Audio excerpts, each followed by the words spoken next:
like we got ourselves a batch of shinies, Commander.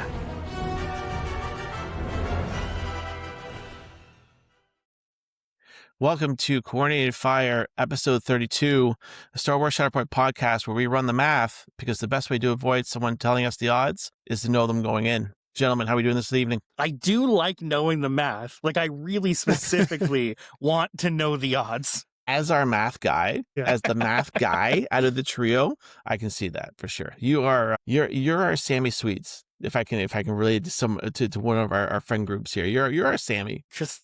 I like to play the odds. And I just rolled the dice, man. I rolled the dice, and whatever happens, just happens. Attack trees only go 2 spaces down their tree. Anything that's how that works. Anything else beyond that is luck. There you go. There you go. You're getting 2 if you're lucky. I'm not playing units that go less than 2. Let's be real. That's true. Amazing. Episode 32, gentlemen. Great to be back. We have a good one here tonight. We're going to be going through some event reviews. We had our last Critical Hit event, CanCon. Our friends in Australia had a good big event there. We're going to hit on the GT schedule that was just released. And Titus has a little section here that he wants to do about key operations, a deep dive analysis on some things that he has uncovered with his last game with our good friend Brandon, and we're gonna let Titus soapbox on some key operations stuff tonight that I think is very, very interesting for those who are looking to go a little bit deeper into the game mode. In terms of our last Critical Hit event, I think you guys touched on it the last episode. For me, it was good. It was a little bit of a rough one for me, honestly. I was rusty. I hadn't played much. So in terms of gameplay, a little bit rusty for me. I'm still trying to push Empire and play as much different different lists within Empire that I can. I think out of this event, I'm going to try Dylan's list. Yeah, the Grand Inquisitor and Moff Squads together. That one, Kyle, I know you've given some high praise and you've actually played yourself. It was a ton of fun. And my first real foray into Empire. And wow, did that set a high standard. And I don't think I'm going to feel that way continuing to explore that. Yeah. So I think I'm going to we have an event coming up near the end of February, another one of our monthlies. I'm going to give that list a try, and then I'm probably going to go back to rocking some Cassian Han as well too, because it just feels like right now you can't leave home with a Mr. Rogue One or a boss, but that's a significantly different conversation for another day. I mean, there's a lot of people leaving home with both, so... Right? I don't know if I want to deep dive that far, but... In all fairness, I do think, for the most part, people got the memo for this event. There was a lot of cool lists and primaries that I don't see particularly often in lists. I know Titus and I both talked about ours. Titus, you had a rougher time because scoundrels betray you. Yeah. Oh, yeah. Like, I definitely told you afterwards to stop letting me play that's janky, what I was ridiculous stuff. Yeah. Because I get too clever for my own good, and then the list does the thing I wanted it to do, but it doesn't. That thing isn't win games. It just does a cool thing. Yeah, it does a cool combo. You have a moment, cool moments. Yeah, I had a ton of fun with Mace Padme. Sean, one of the things I wanted to touch on in the event is you made an announcement beforehand and at the event, and this is kind of just a change to our local events moving forward, to again for the idea of helping new players get in and comfortable kind of with their first event. Do you want to share a bit there? Yeah, so we talked about, I think the last couple episodes, how going into 2026 this year, growth was very, very important for us. And we were thinking about different ways of how to bring that growth forward. And one of the things that we've heard, I think, from our local community and from other communities is that sometimes the Your Destiny rule can be a little bit of a roadblock and a little bit daunting for new players. So moving forward with all of our monthlies at Critical Hit, we've actually decided to try removing that rule. And basically you can just bring 4 squads, kind of mix and match of whatever you want. Now, I think within the more experienced players, kind of collectively, we have decided that we're going to stay doing it ourselves just because it's good practice. It's good habit, right? Because GTs are coming up. That'll be something we'll be talking about a little bit later tonight too. But for the newer players that we're trying to get into the game and make sure that they're comfortable and they can kind of just come in kind of softer landing pad almost. We have removed that rule, and I think it's going to go well. Yeah, I think good feedback so far. Yeah, I think it's most of us have been playing this for a long time. I imagine most people listening have been playing this for some time at this point. And our local events didn't start as Premier. We did Showdown right away, and for the bulk of the consistent community we have now, we were able to ease into that Premier game plan. And if you're 3-4 games at home in, we always encourage players to just come out and just play. It's like totally welcoming. People are going to help you out. And that is the approach we take to new players coming out to these events. But if you've only played 2 or 3 games and only played that with one squad pairing, having to go 4 squads and having to potentially mix and match or whatever that looks like based on the collection you have so far can be super intimidating.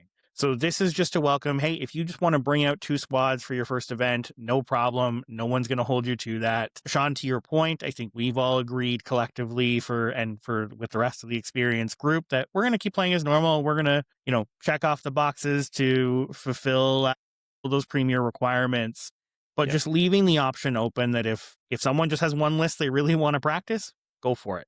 If someone isn't comfortable with a full 4 squads, do what you want to do. And I think has been generally received pretty well. I think there was a few questions on what is the intent and what does that look like, but oh yeah. When we first announced it, it was why are you guys doing this? What do you think the outcome was? And interestingly, this is actually not the first time that for our local events we've kind of bended the rules a little bit. So as Kyle said, we started with Showdown, and when we also started too, is that our tiebreaker. We did not go by rules as written at the end of the game. It's whoever controls the most objectives. We went wounds as our tiebreaker. Yeah, for the first year or so. Yeah, the first year or so. It was actually quite a long time because it just felt a lot better again getting into the game and for newer players. Now we had to change that back when GTs started coming, and the GTs were like, rules as written, it has to be this way, and it ended up with a lot of confusion. I think was a good learning.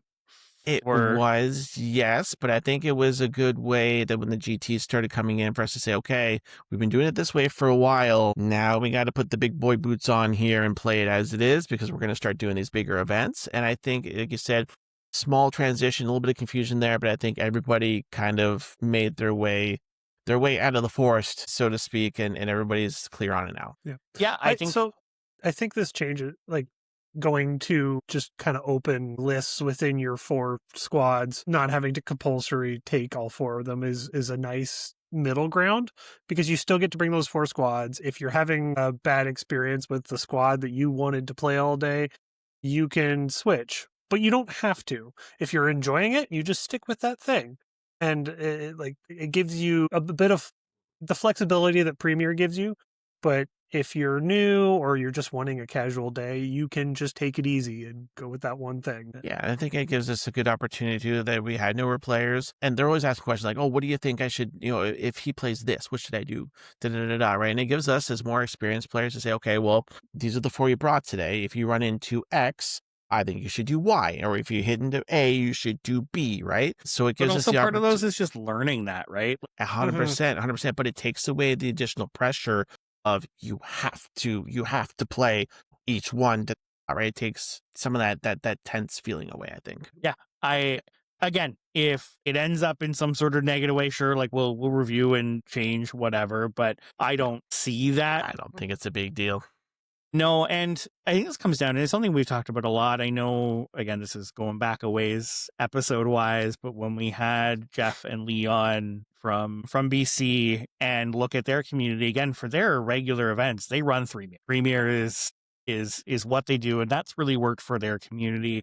And I think my general advice on this topic is run what works for your community. That wherever your player base is, wherever their comfort zone is, I think that's the right answer. Even bringing up Premier, because Premier is something that we had talked about collectively, and I know talked with Jeff and Lee quite a lot about running. But honestly, the reception and want from our community has definitely not been great. No, there's a lot of reception and want from me. I've but not from the community. I've tried a couple of times and it's not went The well. attendance was a lot lower, and honestly, I think one of them we ended up switching closer to the actual event. We did, yep. Because the general feedback was like, we need real practice with we don't want to do this yet. That's with Premier lists to get ready for GTs, and that's okay. And I think it's on the responsibility of the TO to, again, like you said, listen to the community. Don't take it personally. Just whatever's floating everybody's boat. Roll with what works. But I can say roll what works, and the people will come out. I can say is super excited to see. I think we had 3 total new players. I know we touched on this last week, but 3 new players out to an event is a huge win, and we're always looking to grow, and it's not always easy. Yeah, in fact, actually, it's never easy. For our February one, I see a new name on there already. In terms of organizing the event and thoughts for future events, like I said, I think that's the direction we're going to go. We did also hand out the new card kit, the Savage, and I forget who else is in it, like 7 Scorched or whatever. Absolutely, yes, having the same issues that everybody else is having. They are darker print. The foiling is super shiny, which I love. If these cards were the way that they were right from the start, consistently through, I think these ones look fantastic. The problem is they're different than all the other ones. The top 4, the word top is cut off halfway through, and as has been noted in a lot of discords, you can see the stamp through the back of the Savage card. So great. At least these ones are playable with a matte sleeve. With a matte back, yes, from Tablebound or wherever you decide to buy. Tablebound.ca to put in your order today. He's going to do shameless plugs going into 2026. I like this. Yeah, if you have a matte back sleeve, they're fine. I wish this is what the foil cards look like from the start. They remind me of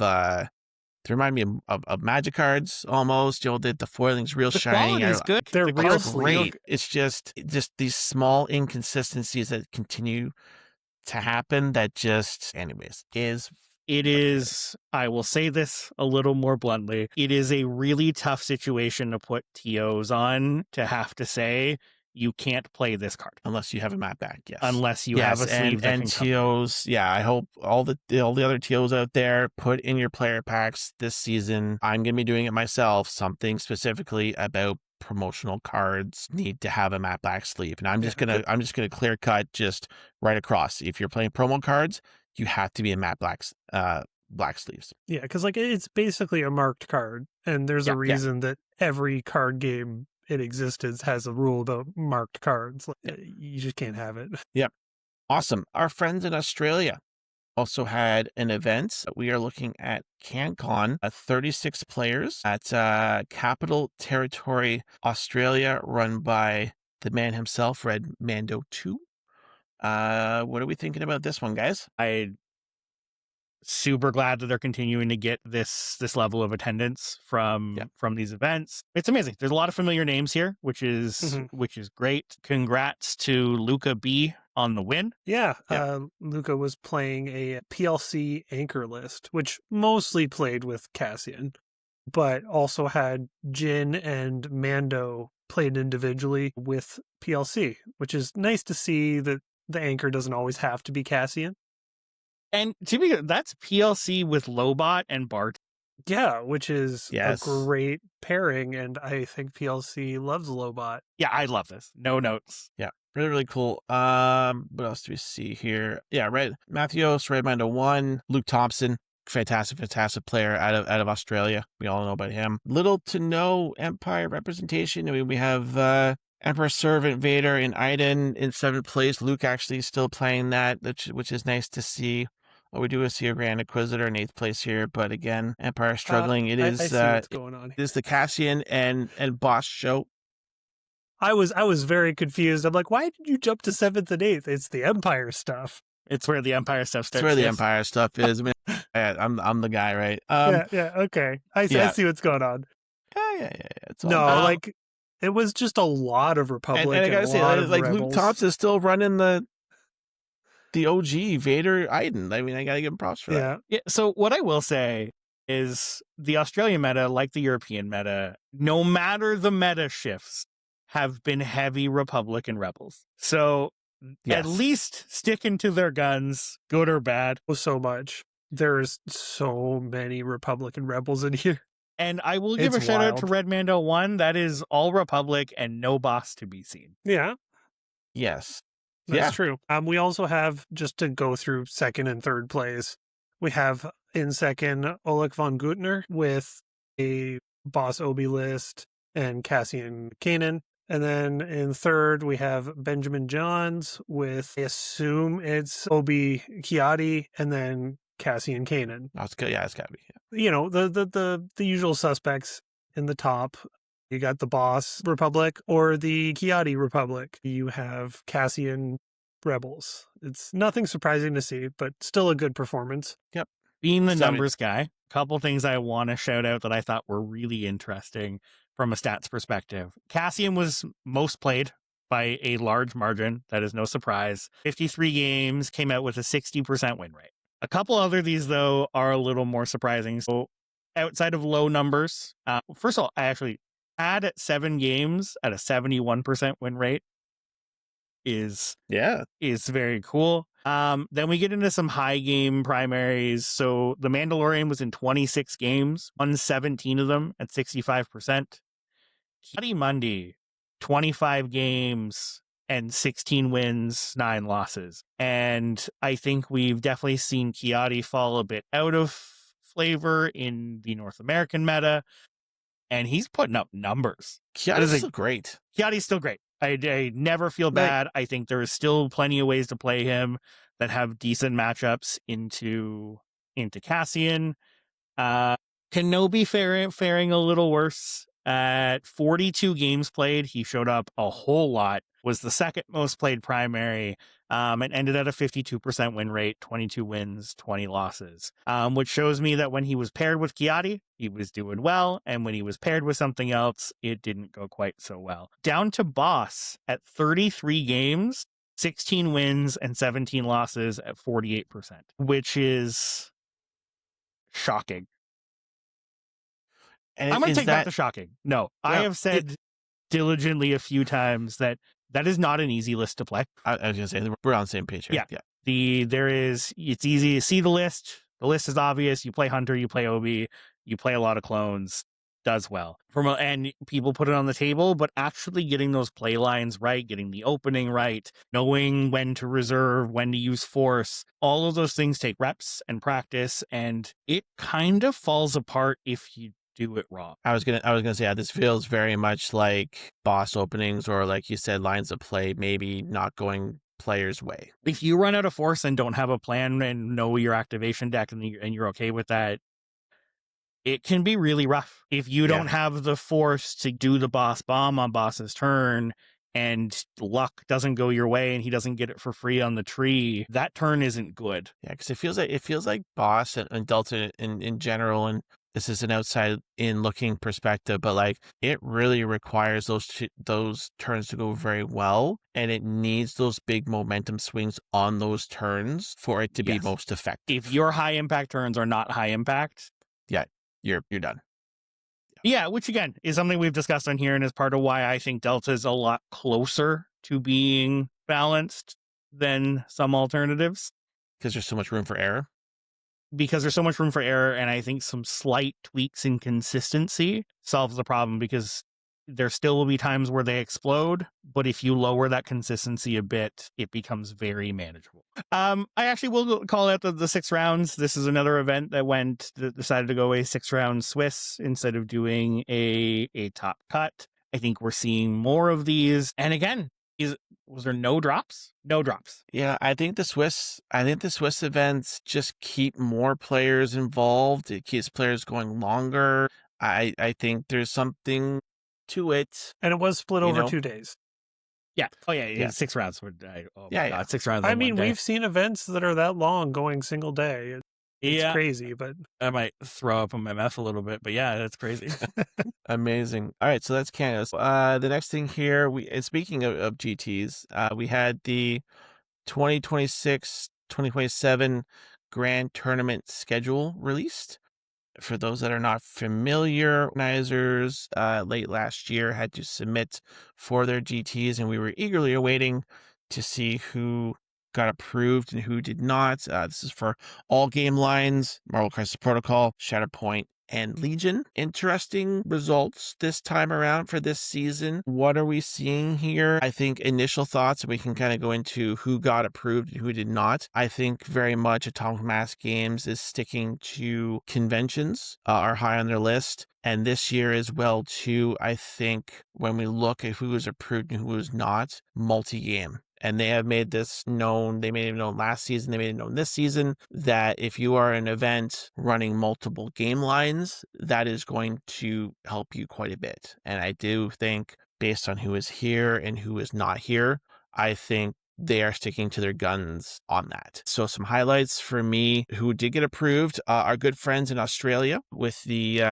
Outer Reef Open. That's Sean, who's in our Discord. Shout out to the Australia crew out there, and Sean pops in and talks to us in our Discord every once in a while. Great to see them get an event. The St. Laurent Open, again, all three game lines. We have Legion, MCP, and Shatterpoint. They didn't do Shatterpoint last season, but they got it in again. Force Convergence, again, the event that I run was lucky enough to get approved again this year.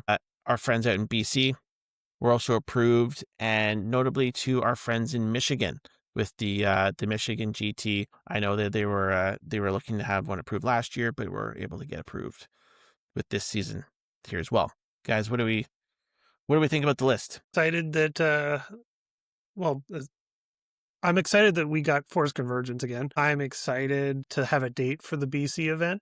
I know it's very close to ours, but I think I'm still going to try to make it out. It's something I kind of made some commitments to, and I'm going to try to stick with it. I don't know if I'll make it to Saint Laurent, but it's, again, we're kind of all stuck in one small time period, so it's hard to make those choices. There's a very real chance that Saint Laurent Open is the same, because that is a 2-weekend range. That's true. And it might be the same weekend as Force Convergence. So I think rough. Just from discussions and things that I've heard, they're looking to have Shatterpoint on the 7th. Okay, because that is ranging from the 17th to 25th is what it shows there. No, I think they're going to do Shatterpoint early because, again, I mean, that community had a very low GT first season, did not apply second season. It's great to see them doing it again. I know Ottawa has been working hard, and there has been more interest in Montreal, so it's good to see. So I'll be very, very interested to see how that goes down in Quebec. And then we know that they've always been big for MCP, Legion, and there's a big X-Wing community out there as well too. It is it my turn? Can I do have one question now? About the Quebec GT before we do that. For those who are looking to travel, I just want to confirm you are totally fine to go to Saint Laurent and speak English at the event. Yes. Correct? That's not a barrier. No. Yeah. Okay. So any Americans wanting to go, any people from Ontario or further out east, if you're not comfortable with French, it is still a good event to go to. 100%. I have gone to events for other games in Montreal. It is a very bilingual city, and you will get through, I promise. I mean, you can get by on even like other languages in Montreal. It's very multilingual. Yes. All right, let's get to the because we have to talk about both sides of the coin here, right? I mean, I think it's fair. Who is not here? Kyle? So starting off, transparently, I applied for the Tablebound Open for May 2nd, 3rd. To be clear, that event is still going to go and is going to be an absolutely incredible weekend for Shatterpoint, and I encourage anyone to come up. There's been a lot of comments every year for this event that this is the best prized event that anyone has gone to. And I'm going to continue making sure that it is exactly that. So if anyone's thinking about coming up, please do. This is not one to miss. It is not a GT. That being said, that gives me a little bit of freedom to kind of do what I want with this event, which is how I'm rolling with this. That being said, it is very clear, Sean, to your point on kind of what was selected and what wasn't here, that general priority was given to games that run multiple events. And we see several examples throughout this list that are doing that through a multi-weekend approach. Which is interesting because I think, again transparently, I think part of why I think Force Convergence got it again is that Torchlight is also doing an MCP event. And I think that was taken into consideration that, hey, Torchlight is doing MCP and Shatterpoint, but they're at, like you said, they're at different times of the year, but they took that into consideration. So, and you guys know that this has been a conversation. I know Tablebound Open last year had X-Wing involved as well. I have been wanting to get some MCP involved at TBO for a while. Now, the venue we use for this does have a limit on capacity of about 40 people would be the max I think we can fit in there without seeking another venue. But if multi-weekend is an option, I would happily do Shatterpoint one weekend, MCP the next. So transparently, that will probably be my strategy for next year, and I will plan those back to back. Yeah. Yes, and for next season for me, I am 100% going to be looking to connect with MCP or Legion for Force Convergence, or I do have an idea for you and me, Kyle, maybe. Yeah, we'll discuss that one later. But yeah, I think, Tablebound Open is going to be great. I mean, listen, Tablebound Open got top-notch coverage last year across multiple podcasts. We're talking Hello There, Zion's Finest, everybody, Momentous Struggle. Everybody talked about it last season. It is a marquee event. Even though it's not a GT, it is one to put on your calendar. We had 34 tickets sold with people on a wait list. Unfortunately, due to day of circumstances, which again is how events work, final total was 31, I think. But that gives me full confidence that we could absolutely hit the numbers. And I think transparently, we've had open conversations here that when's the point that kind of 32 player minimum is hard enforced? The game's still new. What does that look like? And I think based on the list we ended up with, that is not the biggest part of the consideration process. No, it's not. No, because the top three for me that are also not on the list this year, NashCon, at the Sci-Fi Invitational, and the GT, I forget the name, forgive me, please, friends, the one that happened in Poland as well, too, are not on the list this year, particularly our friends at Zion's Finest, with the Sci-Fi Invitational running the largest Shatterpoint Grand Tournament in North America that was not Adepticon or a convention. At a major convention, yeah. Or at a major convention. Yeah. Yeah. So I think again, when we did our GT episode, this might be just a bit of an evolution of that, just talking about all this stuff. If you want to apply for a GT, these are things to consider moving forward. Take some notes, and when the next season rolls around, make sure you're trying to connect with friends in other games, because it has become very clear to us what the top priorities are moving forward. Which again, to be clear, is actually fine. Yeah, it's more than reasonable. AMG's perspective, prioritizing events that are supporting 2 to 3 of their game lines actually makes a ton of sense. Totally reasonable. Also, to clarify, I'm actually not super fussed on TBO getting the GT or not. These guys know that I was on the fence on applying in the first place. Yeah, I because also think because it leaves it wide open for you, bud. It leaves it wide open for you to run it how you want. And we've always said that it is the Ontario, Shatterpoint celebration tournament, and it might just give you the ability to keep it that and make it just more extravagant year after year without certain, I don't want to say limitations, but like certain things you can and can't. It's a part of it for sure. Yeah, and let's be real, you're in good company. Like again, the Sci-Fi Invitational didn't get it too, and that should show people as well, if you're on the fence about an event, the GT designation really, I don't think, should decide it for you. An event can still be a big, huge, really good event and not have that GT designation. Just go to what is available to you, go have fun, go play some games. It's really yes, it's exciting to go to a GT. Yes, you can get that invitation to the Worlds event, but at the end of the day, we're here to have fun. Go support your local events. I actually 100% agree. We look at Battle for Breath is not a GT and likely won't be, and is personally one of my favorite events of the year.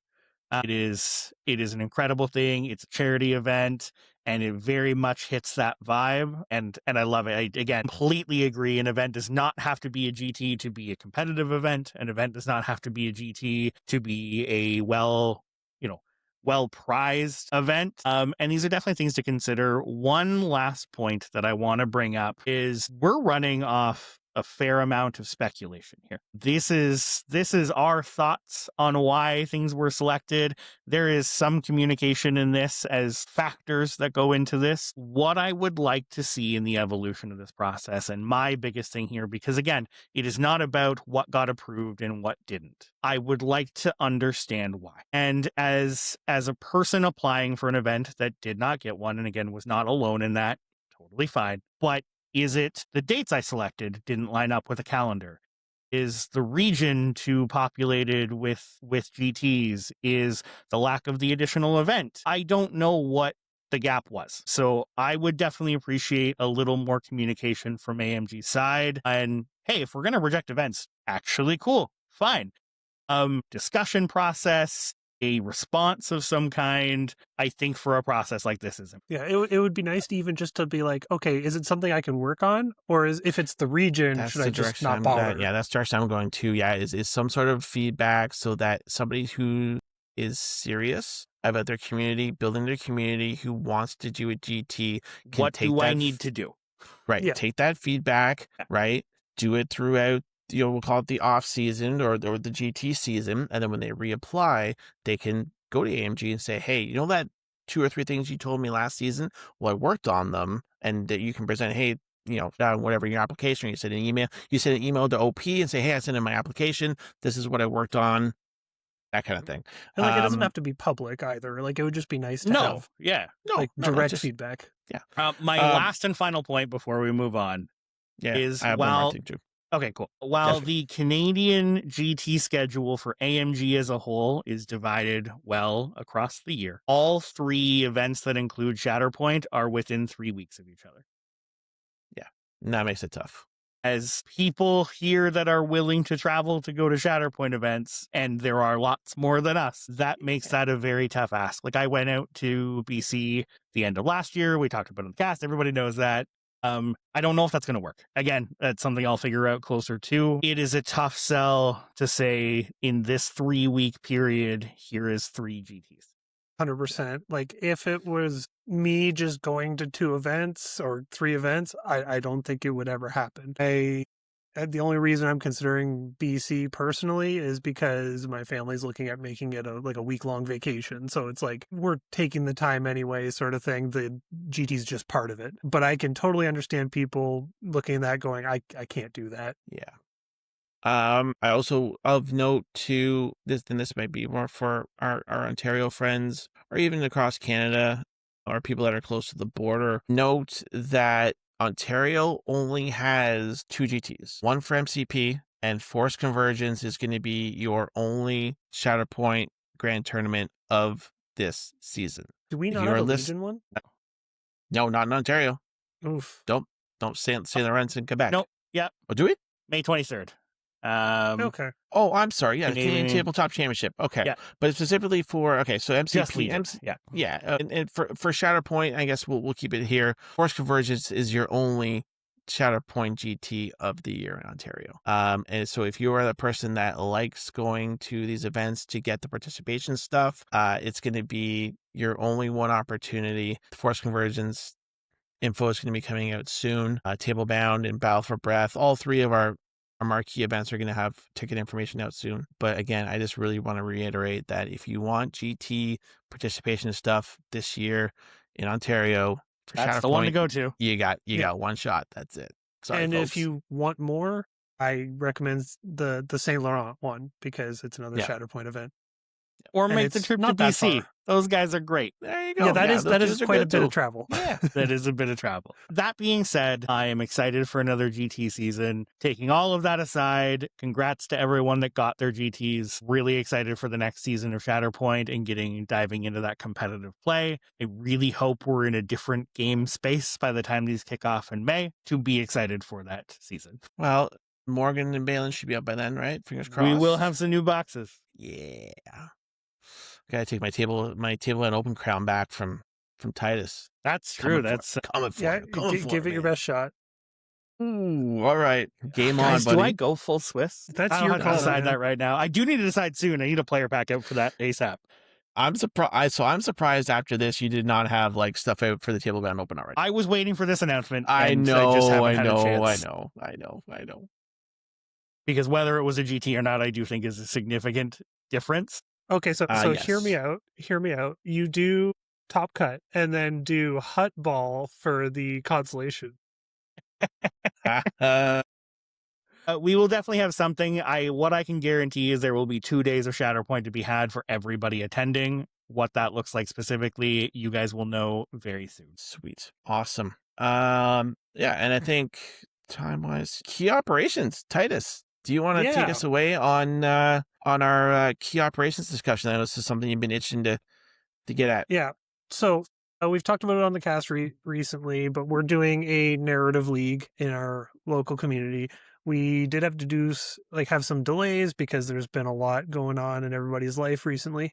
But I managed to get the first round of the league in, and the game I had kind of confirmed some of the initial hunches I had concerning the format, and this led to me running some math. So, kind of go through the story of it. Brandon and I played Explore the Ruins, one of the most recent key operations, and going into it, I had already had the distinct impression that key operations is a little bit skewed in favor of the Sentinel. The aggressor seems to be on a really, really tight time clock, and the Sentinel just has to wait for them to make a mistake and play fairly conservatively. In terms of doing Explore the Ruins, this kind of really made it clear to us in the process of playing the game, because while it is a very fun, very thematic mission, it is the first one that doesn't really require dice rolls to progress your objective. You can, in some cases, use dice rolls, but you can finish the game entirely by scoring points without rolling dice.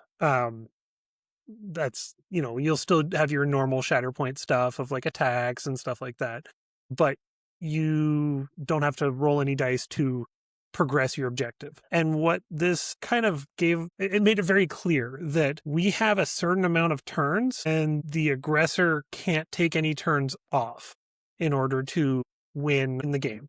Because if you don't have any modifications, which is generally either momentum tricks or wounding significantly more than your opponent, you have 9 activations for the aggressor, 8 activations for the Sentinel. Some other missions go to 10 or 11, but in general, you end up with 9. And with Explore the Ruins, you need 4 activations to finish stage 1, because you have to score essentially 4 points, and you can only score 1 a turn at the end of the turn. Then stage 2, you need another 4 activations to do the same thing. This means you have 8 activations of your 9 possible activations before the clock runs out. And you can't take a turn off. If you win stage 1, you get an extra turn. So really it's 10. But if you screw up, if you have a dead turn in stage 1, even if you have an activation where you just can't reach the objective you need to reach, you pretty much lose. And that's a very disheartening thing to run into. There's ways to come back, but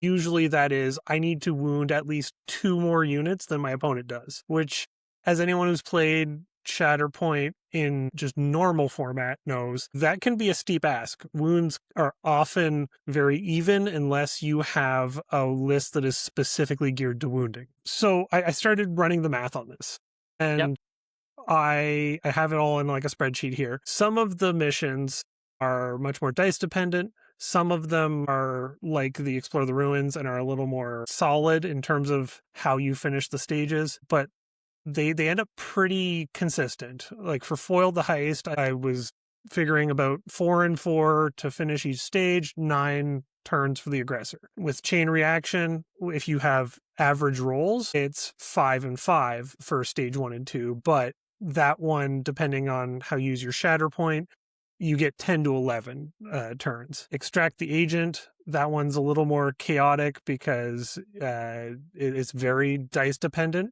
If you go with average rolls, stage 1 is 5 turns. Technically, stage 2 can be done in 1 if you're already placed properly, but you're likely closer to 3 to 4. So again, you're coming close to that 9 point thing.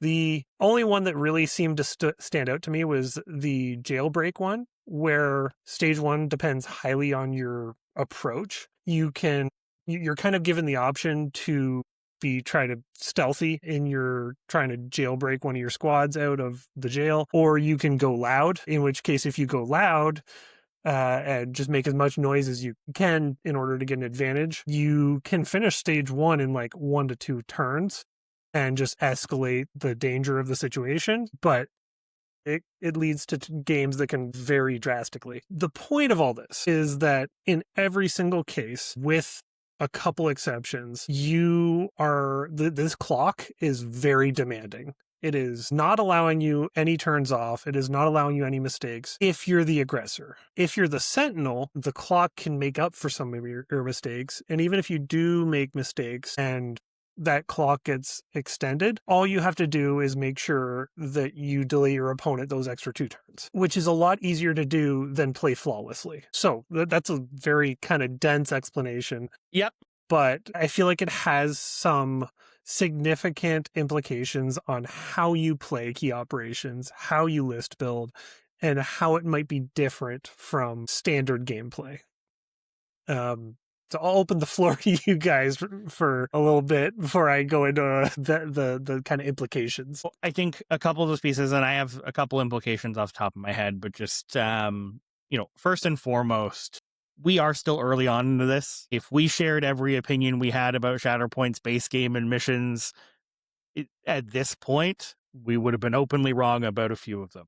100%. So this is definitely something we're going to keep exploring and keep trying. We're going to play through this league and get a larger group's overall opinion. That being said, a few games in from my side of playing these, kind of feeling in line with the same thoughts there. And first touching on the mechanic, and I'm going to reference a couple games, and this is going to be relevant to 3 people listening, and that's totally fine. But there are a lot of board games that play with a time-based mechanic based off turns. That is a mechanic that a lot of games play with and play around. Specifically, I play a lot of dungeon crawler RPG board games. Think your Gloomhavens, your Descent Journeys in the Dark, that kind of Hero Quest. Let's throw out that as the simpler side of that. And one of the things I love about Hero Quest compared to a lot of those more modern versions, and the game feels dated, no defense there, but the heroes are not on a time crunch of any kind.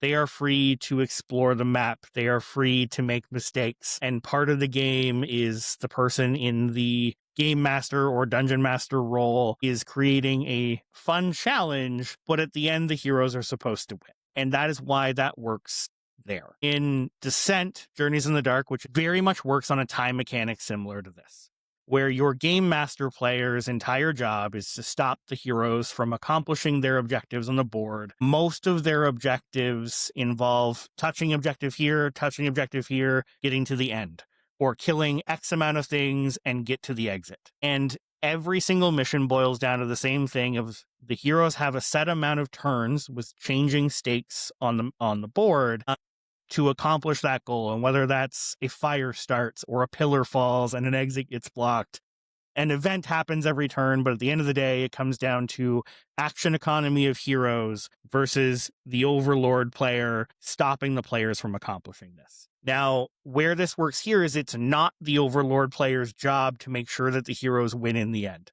This is not D&D. Every single campaign mission has if the Overlord wins, they get a reward. If the heroes win, they get a reward. And the story changes as the campaign evolves. Long-winded explanation. But when you break those game modes down and you have a group of players that are like, okay, what do I actually need to accomplish every time? They start to pick upgrades that just favor action economy. Every character is picking movement upgrades to be faster. You have encounters where the hero players are just completely avoiding combat with every monster to just action economy their way through and get to the end of the objective as fast as they possibly can. Because you've got a game system creating decision-making points that favor completing this as quickly and efficiently as possible rather than favoring engaging with the content at hand. And I think this could very easily become that. I would agree. In fact, that is most of the implications I get from this.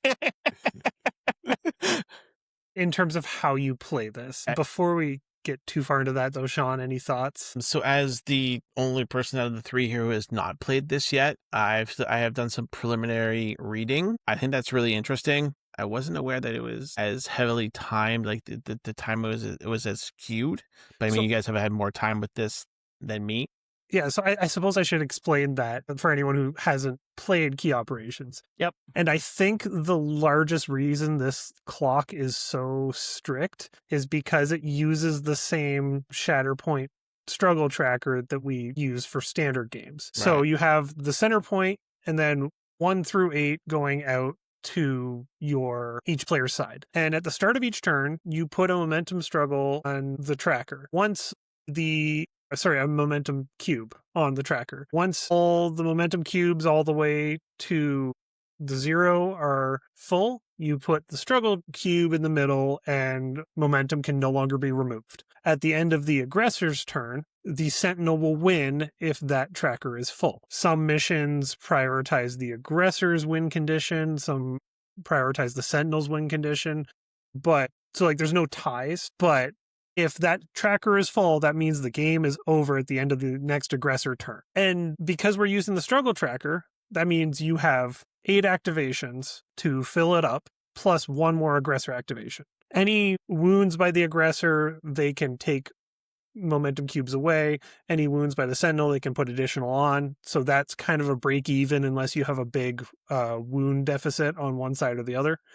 And then obviously any abilities that work with momentum will do it whatever is favorable to you.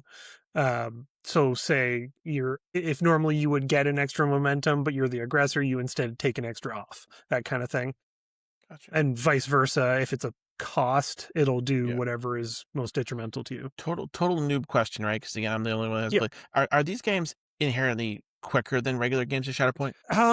They haven't been in my experience because we're learning the games. I heavily suspect that they will be like if a normal Shatterpoint game is about 2 hours, I would expect around an hour and a half because it's probably about 2/3 the number of an average game's activation, but they're more complex. There's more upkeep to do with the mission itself.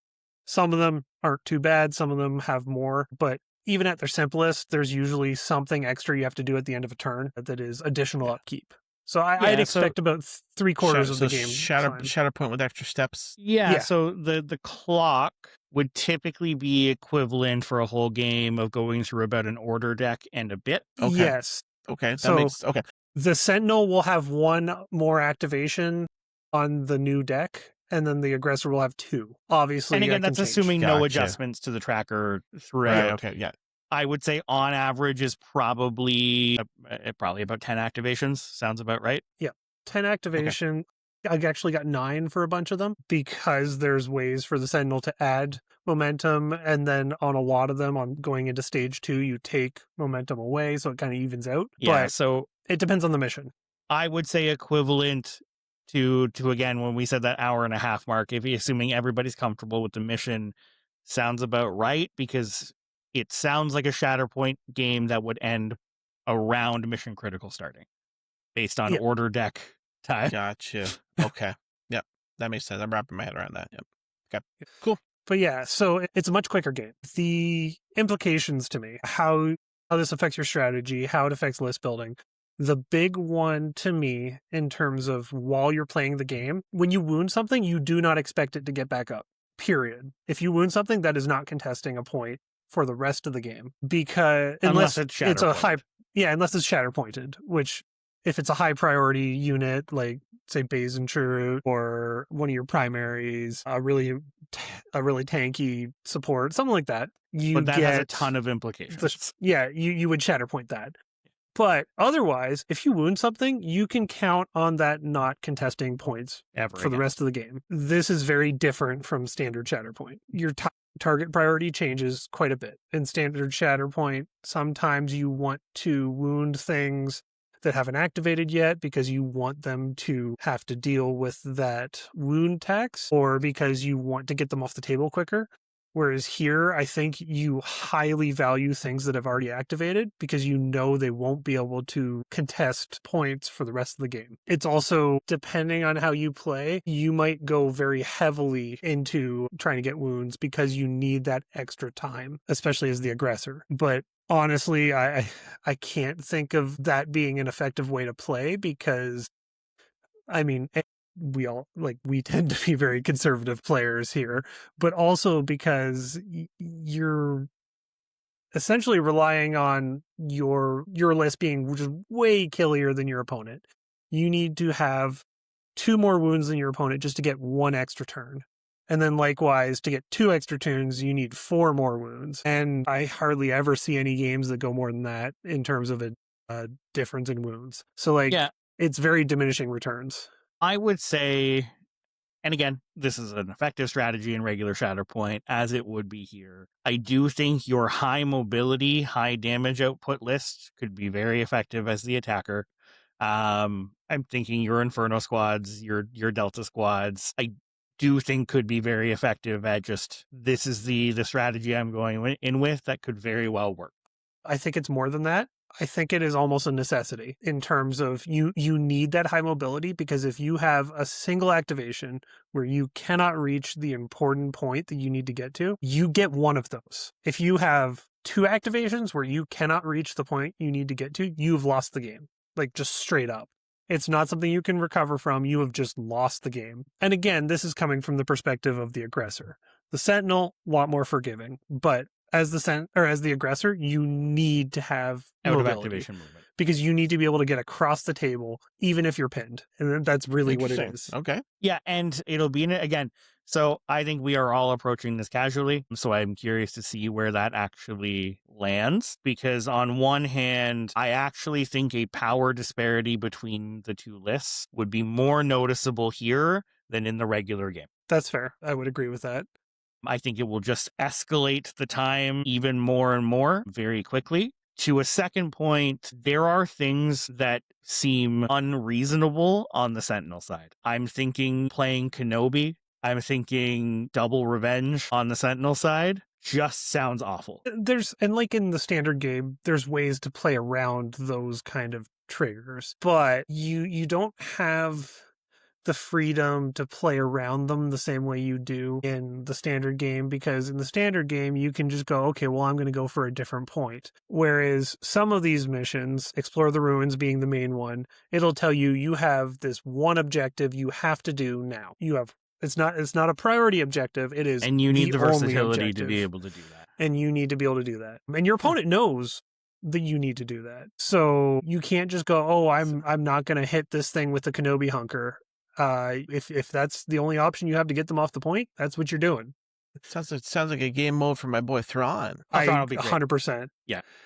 Sweet. And honestly, again, I will throw the caveat I said when we started this. I am very cool for all of us to be completely wrong about this as we play through this for the league and we get more people, more hands on it, and more perspectives. Titus, I think your research thoughts are very much lining up with what my initial thoughts were from both reading through this and preparing for the league and the couple games that you and I played. And to that point, actually, and I'll throw this out to the listeners, how are your key operations going? I'd love to hear. I'd love to, like, are you guys kind of lining up with the same kind of takeaways that we've kind of landed on here? I haven't heard much talk about people playing this, and I'd love to know more. Yeah. Just a couple more things to throw out there. First of all, still have fun with the key operations. They are thematic. They are really cool. Yes. If you play into the theme of it and don't necessarily worry about the competitive side, you're going to have a good time. I would just keep those, especially those list building and strategy things in mind. It'll make sure you still feel like you have a chance, but play something thematic. If your opponent is going separatists, go with something like Republic of the same power level and have fun with it. That kind of stuff. Don't try to just be super competitive about it. That's not what this format's about. This is a perfect time to step away from current meta and play for fun, play something fun. And to be Take a clear, breath. that is what we are advocating for with this. Yeah. This is why we Absolutely. are playing this. I think, Titus, to your point, it's important to just have what you need to accomplish in mind for attacker or sentinel, because if you end up without it, it's not that it's not balanced, because quite frankly, AMG said when this was announced that this was not built with balance necessarily in mind. Some of the missions are going to favor one side or the other, and they were very open about that in design choice. But make sure you've got the tools for what you need to do, because it's not about whether this was balanced or competitive, but it's about both sides of the mission having fun. Yep, 100%. The other thing I would throw out there, please, as the aggressor, do not play Jin Urso. If you give yourself any momentum on most of these missions in order to use your force powers, you've thrown the game. You've made the clock so that it is unwinnable. Please don't spending momentum in order to use your force abilities. It feels cool at the time, but unless you are getting a kill with that, it is not worth it. Yeah. Crap, this is actually counterintuitive to what I'm supposed to be doing. Yeah. I figured I'd throw that out there, especially because you guys are playing Rebels. And I really don't want to see that happen to someone in the event. We are Team Rebels. Yeah. Jin falls into the category here that Nadar falls in for legendary encounters. Yes. The IGs are also somewhat risky, but at least in their case, you're giving yourself extra dice. So it's more just like a fun gambling mechanic. You're just playing for really high stakes. Is Han good to gain momentum? Okay, so anything that benefits you momentum-wise, I think those are perfectly on the table. It's things where you have a momentum cost that it's dangerous. How does Han's work here? So however would work in terms of benefit, you mean like the condition for it to trigger? Yes. Would it even work? When the opponent gains a momentum, they have more than you gain. What does more than you mean here? Okay, so when you I don't know. I just brought it up. When you gain momentum in this version, you get to add it to the side that you want. So as the aggressor, you could put it on your opponent's side, and then your sentinel's obviously putting it on your side because they don't want to have more. Oh, did I just can of worms this? Fuck. Han, I don't know that Han would ever trigger, because it would trigger on your opponent wounding one of your things, and they would put it on your side, and then you have more momentum than them. It would still trigger in some corner cases, but I don't know that it would come up very often. As a group of people playing this and wanting to have fun, I would house rule that Han's trigger would just always trigger. But rules is written. Rules is written, I have no idea. It's complicated. It's complicated. Yeah. Man. All right. Cool. I hadn't thought of that.